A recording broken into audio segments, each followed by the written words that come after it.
depend to a large extent on the establishment of a strategic framework comprising of a clear guiding policy, appropriate legal provision and institutional setup capable of efficient implementation of PPP projects, standard procedural guidelines for the process, and adequate transaction, technical, contractual management and capacity building, and of course simplification of our registration, enhancement of a credible jurisdiction, and excellent competitive business environment are just preconditions. This is exactly the part the government of the Gambia is looking at, and this is what we have on the plate to offer to the private sector to partner with us for development of our future now and forever. Thank you.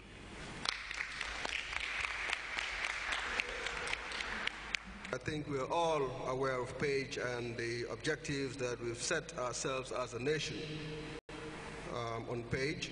That PAGE in itself, ladies and gentlemen, is an opportunity for the very topic that we're here discussing today.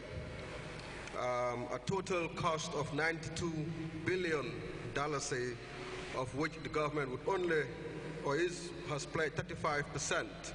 So it means that you have 65% in which we are looking for contributions, if you will, from the private sector under the various forms of PPP opportunities or vehicles, if you will.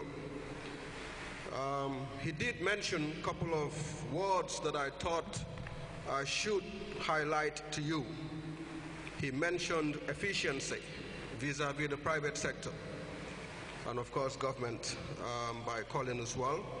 Risk sharing vis-à-vis high-value projects, because the very concept of PPP and the very concept of partnership calls for risk sharing between government and the private sector.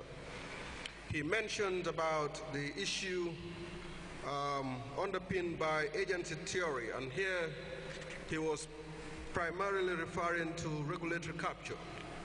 And he mentioned about the establishment of GAMWorks, which he also highlighted as a success story of PPP initiative. He mentioned about the need for transparency and accountability if we are going to use PPP, or if PPP is to be used as a vehicle to try to get us to where we seek to be.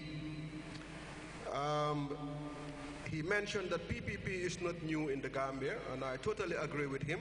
And he mentioned certain projects like Gam Petroleum, the ACE project, which we were opportune to have a business forum at the Kairaba last week, Thursday, I believe. And also GAMWorks, which I've already mentioned, and the GAMTEL and the Spectrum deal that is, of course, no more. Correct me if I'm wrong. He did mention that the Ministry of Foreign Finance and Economic Affairs did, or it has tasked GIPA to actually lead the preliminaries, if you will, for the establishment and development of the legal framework that should underpin any public-private partnership initiative. At this juncture, I would like to invite Mr. Mustafa Yabo, Director of Administration and Finance at RVTH, to give us an overview of PPP models and strategies. Mr. Yabo.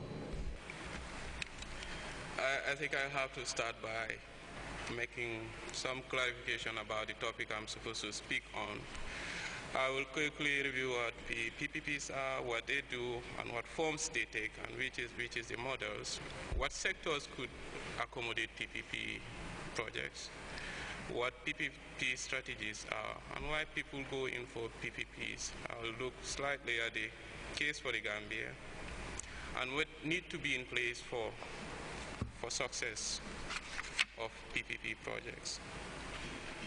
PPPs usually are arrangements or agreements between a government and a private firm or entity to deliver services